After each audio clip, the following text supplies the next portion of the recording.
One of the world's longest-running conflicts may soon come to an end.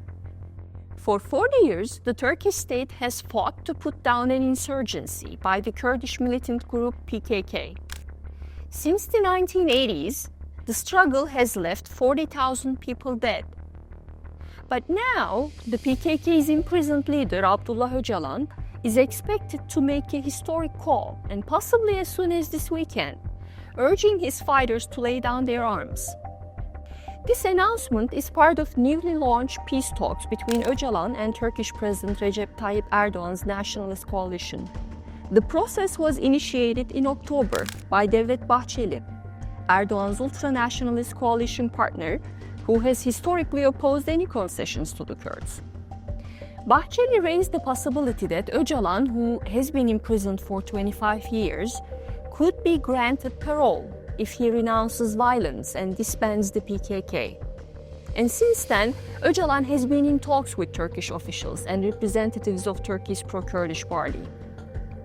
He is said to be drafting a roadmap to end the insurgency. For those following Turkish politics, this moment might be confusing. And after all, the Kurdish struggle in Turkey has fundamentally been a fight for human rights and democracy. And Erdogan's Turkey, it offers little hope for democratic reform. Turkish jails are full of Erdogan's political opponents, both Kurdish and Turkish. Democratically elected Kurdish mayors have been jailed or replaced by state-appointed trustees. A Turkish actress was even questioned by police, accused of promoting terrorist propaganda, because her character in a French TV spy series wore a uniform similar to the PKK Syrian offshoot. So the big question is, can an autocratic leader like Erdogan really deliver rights and democracy? As someone who once supported Erdogan's previous peace efforts, I'm skeptical. I'll explain why.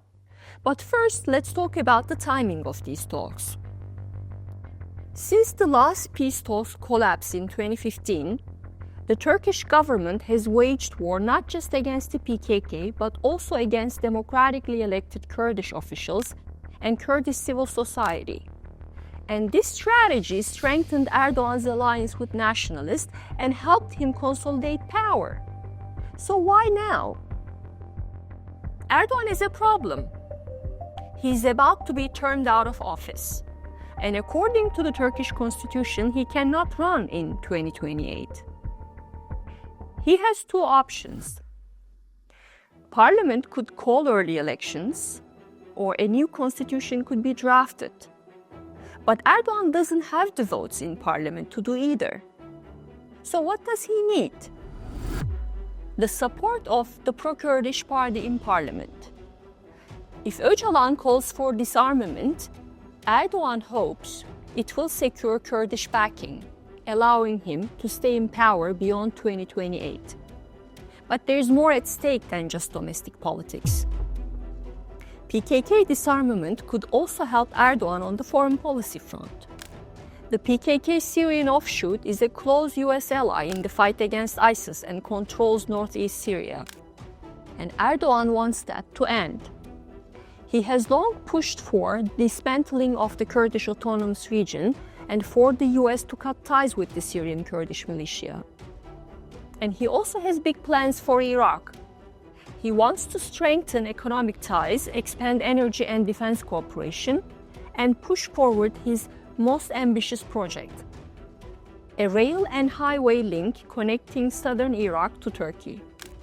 But PKK activity in Iraqi Kurdistan, along with Iran's influence, has complicated these efforts.